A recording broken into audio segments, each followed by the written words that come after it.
gw'omwe yalidinze line-up yabadde ku proposal ya Carol Nantongo. Ne tugamba katukunoonyeeko. Sooka otubuulire ssebo.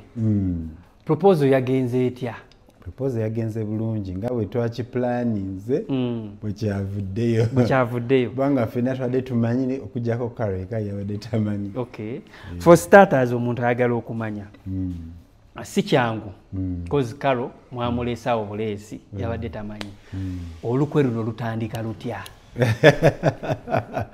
Olukwe luno lwatandika probably like ngo mwezi nga gumu ekitunde emabega.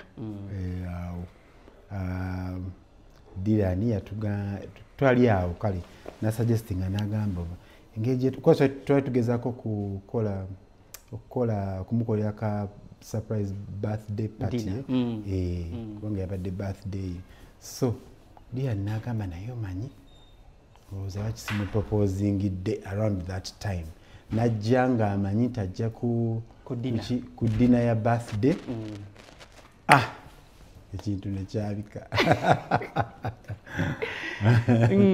yeah so naffe netulaba nga that was a very like good plan kati ffenna netukola ki netusecondinga netutandika okuplaninga ffenna natugamba bali balina okubeera of course it was a limited number of people because yali alina okufuna abantu like abali very close to Carol ate abasobola okukola ki okukikeepinga nga secret ate ne batayagala kukola ki kukyogera out there because singa bakyogedde ate kyandibadde kyonoona ki omulamwa gwakyo so kati mutuuka olunaku lwe mugenda okubanga muneemumuleeta challenges omutuusaawo kyabadde kitya? Challenges eyakoze eki eyabadde amuleeta yabadde Florence Nampijja owa BBS yabadde amuleeta kati challenges of course yabadde nazo nyingi eyo yasobola okubannyonnyola bye yayiseemu kubanga yabadde naye lunaku lulamba kuva lwe yagenze mu saluuni okukola enviiri n'agenda ne bakola make-up ewa Peter Russell then nalyoka amuleeta naye challenges zadde yadde agamba obwedde amubuuza amugamba naye ng'okukuta nnyo kiki ng'okukuta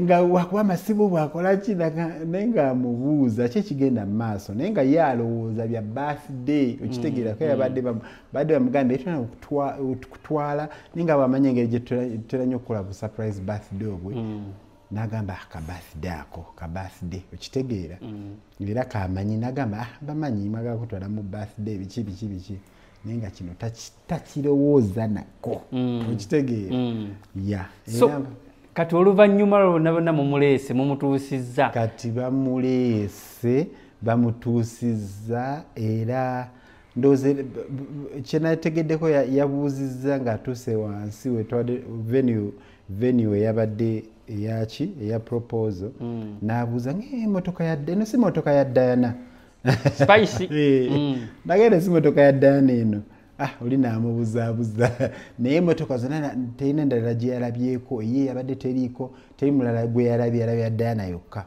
nagamba bino bya birthday ne bamwambusa kubanga yabaddeyo ku rooftop ne bamwambusa waggulu kati bwe bamwambusizza weewuti ffenna naatusangawo naye ffe nga tumanyi mbu amaze okitegeera kati ye yagambye mbu kasita yatuusewo bw'ati nalaba nga tulimu obumuli nekimugira mu bwongo mangu nnyo kozi abeerako ku TikTok abantu nga bakola ebintu by'okuba obumuli people do it a lot for proposals kati bwe yalabye nga tumuhandinga obumuli n'agamba n'akitegeerayo n'agamba waliwo ekiriwo okitegeera ate naye nga Dirani yadde yamukubidde edda n'amugamba bw'omaliriza by'ogendamu onkubire kati n'ategeera n'agamba Dirani taliyo ku guno omukolo ogwaki ogwa birthday ng'amanyi bintu birala nnyo naye kati bwe yatuuse kaseera yalabye nga tumuwa obumuli n'agamba n'atandika okutegeera n'agamba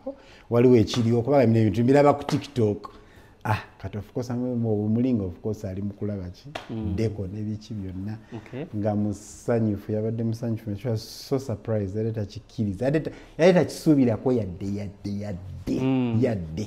okitegeera so yadde surprise yamaanyi nnyo since yabadde limited abantu ababadde babadde limited some might asking nti gwenga Abbas because kyabadde it was a surprise kyabadde nti kitegeke gwenga gwe mukwano kyenyo goyina ne Carol Nantongo to an extent wabadde omukubbo ababadde ko go mukolo nze ne Carol tuli ba mukwano nnyo tuli very close twemanyi nnyo like Carol mukwano gwange nnyo simanya mwe kikunyonyola but she's my very good friend era ambulira ebintu bye byonna mbimanyi era ye ne Dylan mbadde mbamanyi kuva dda nga kimanyi bakola ki badeetinga kubanga nze na meetinga Carol the first time I met Carol we nali ngenda okukola naye oluyimba lwa Sirwana ne Shiba era Shiba ya introducing ku Carol nagamba ono omuvubuka yabatukolera engoyi kati from that ne tutandikira awo okukola ki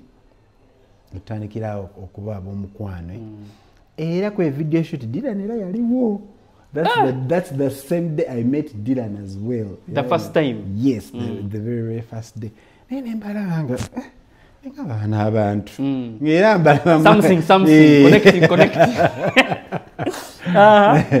But kuvola of course the truka abomukwano byena nabingamba. So mbadde nkimanyi nti dating for a very long time. So Carol mukwano gwange nnyo ne Dylan naye mukwano gwange nnyo. Okay. Yeah. So tutunulire this kind of situation yabaddewo nti kale yes yabadde surprise igwe kuba enyambala gye yabadde ayambaddemu should we sent bino ebintu already mwali mwabitegeka dda kuba kale goli muntu atunga engoye bino byajja already wabyetegekera dda ng'okimanyi nti omuntu ogenda mwambaza engoye bweziti omanyi measurements za Carol mbanzimanyi of course mbanzimanyi naye kati n'engoye okuzikola ye kati ngabu ya birthday era abakimanyi nti birthday she'll have to have like she'll celebrate so asana okosa olugoyi nagamba nkolera olugoyi lwa birthday okitegeera naye kati ba friends bali bamugamba tulina wetukutwala ku birthday kosa olugoyi nga lwa white okitegeera so nakosa olugoyi lwa white. Okay. So naye mukulu abengoye zilingana zengoye zemwagize nga mutetenkanyiza ntetenkanya ngoye zimutezabadde kuba olugoye mwabadde mwambaza twalabye nga olwa white nga kibadde kyabadde la kibulamu lwakyoza kyadde kibulamu kyabadde ayagala yenga omuntu kubanga ye yali amanya agenda kucelebratinga birthday ye nga kyayagala naye yabadde alina actually engoye endala yadde na outfit bbiri naye yasaze okukozesa eyo. Okay. G'okirealizinga ddi nti Carol Nantongo ne Dylan waliwo era nga bwe nkugambye ku eyo video shoot eyo eya Sirwana awo wenalabira nendaba nga waliwo embeera nengamba banaabantu leero kati of course kanaye simanyi nnyo Carol kati wetwafuka bumukwano of course nangamba yona omuntu wange kitegeera nakyo kugamba ye kenyini nakingamba ate nga lwaki takingamba omukwano gwasa okukweka ebintu bye so bulijjo nkimanyi. Okay. Ebiseera ebisinga abantu bugambo ki bosobola okugamba abantu abandirowooza nti oba ne Carol yandifunye oba Dylan yandifunye omuntu nga oba kale kankitunze ku Carol nti Carol yandibadde bamusuubiza omuntu okuba nga alinamu kasente mungeri emu endala musajja alinamu kasente naye kati sentence because at the end of it all ekintu kyesente tekimataringa it's all about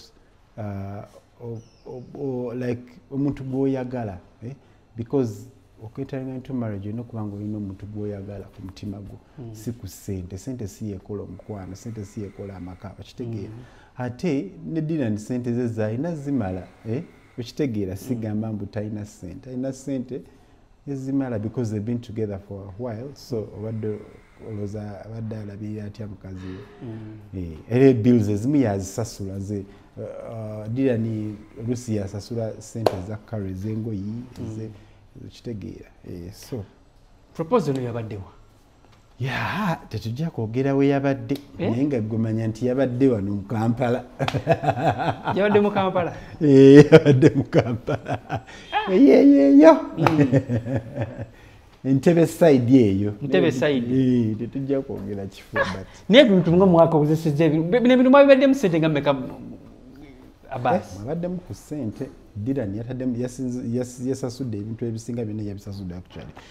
So simanyi ddala but I remember the budget nagirabako nga ye yabadde nzito kubanga abaddemu ku ssente eziwera naye nga Dylan ebisinga byonna yabisasula. Naye banne mweronze mutya okugamba nti kati tulondemu abantu abali limited tugambe nti kati ffe tugenda okuddukanya ensonga z'omwana. Anti kati olaba kati okiva ku engeri gy'otegeeramu omuntu we kati ekisooka Dylan amanyi bulungi Carol. Then waliwo ne mukwano gwe gwe bayita Sarah, best friend we wa Carol. Sarah alinga PR we. Naye mukwano gwe nnyo kati bamanyi abantu bwe balina okuyita nti bw'aba atuusa ajja kuba happy n'agamba abantu bange we bali. Era she was so happy kubanga buli muntu we yabadde waali are very close to her. Badde abantu abalala batibadde but at least the very very close people bonna baabaddeyo. So of course baabalonze particularly because bantu bali close to Carol and should be happy if she found them there. Since these two people are your good close friends, bigambo ki byosobola okubasibirira cause kati luno olugendo lwe balazeeko si lwangu. Tukimanyi oli Carol, she's a public figure, she's a celebrity. Of course challenges ezibibiramu bingi. Gwe nga mukwano gwabwe bubaka ki bwosobola okubasibirira? Nze kyensobola okubagamba nti tebakola ki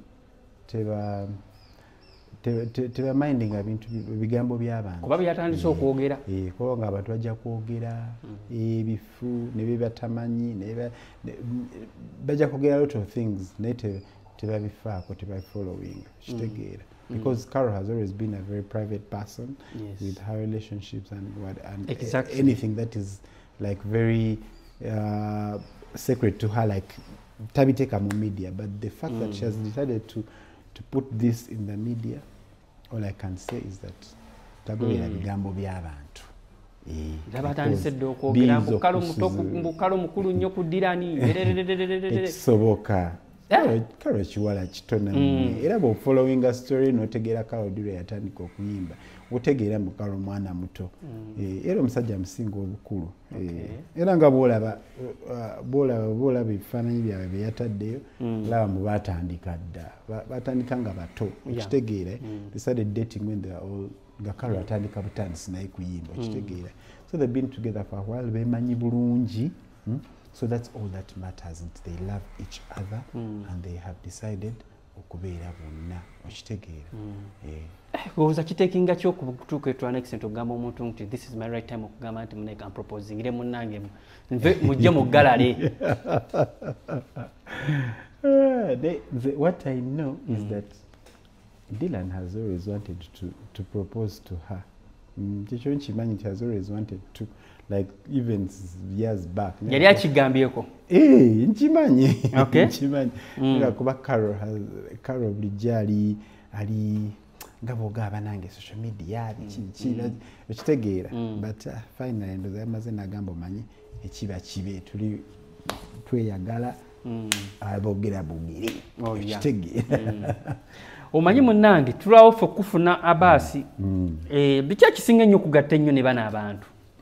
Kiki ekisinga okugatta nnyo ne bano abayimbi because tukulaba ne Shiba Spicy huyo Carol Nantongo actually several artists tulaba obeera nabo tekiba kyangu oli musajja naye ate n'okulagana ennyo n'abakazi. Anti I think kikola ki kyonna kiva ku business gyenkola nti nze mbambaza so the fact that bolaba n'abayimbi like daily like babeera bambala engoye like ekintu kyabwe kiri constant okusanga ina shows nga 7 oba 8 oba 10 week ate n'omukolera engoye so you find yourself being close to that person because like you're constantly in their face okitegeera so yeah so you get to know each other and you become friends so kyobalaba nti I'm friends with most of them kubanga nze nkolagana nnyo n'abakazi n'abasajja bakolako but I mostly work with women. Okay. Yeah. Okay. Wewawe ebintu ebimu olina ebintu ebimu byewadojinga netugamba tunakufuna tujja kubuuzaako abaasi. Last time twakulako mugundi yaliwo Spice Dana Baloke afunye obuzibu nga bamukuba ku mmotoka ye ngadde ewaka and we had the voice of you mu video eyo. Soko clarifying kwano mwali kyekyaliwo gwe kiki walaba. Ebyo ebintu sijja kubyogerako kubanga biri ku police. So yeah, biri ku police, so police yejjo okubimaliriza. Yeah, if they ever want to make a statement bajja kugikola or Spice will make it, but it's not in my like tekinkakatako kukola ki anti wali naye munange kukyogerako. Okay. Kale tweyanza nnyo tweyanzege bannange tusinziddwe wano ku Kai's Divo Collections. Tusanze omukulu ono Abaasi akola n'abayimbi ab'enjawulo abatungira engoye abasajja n'abakazi. Tweyanza nnyo ssebo tweyanzege. Kale naawe bale nnyo Ibra.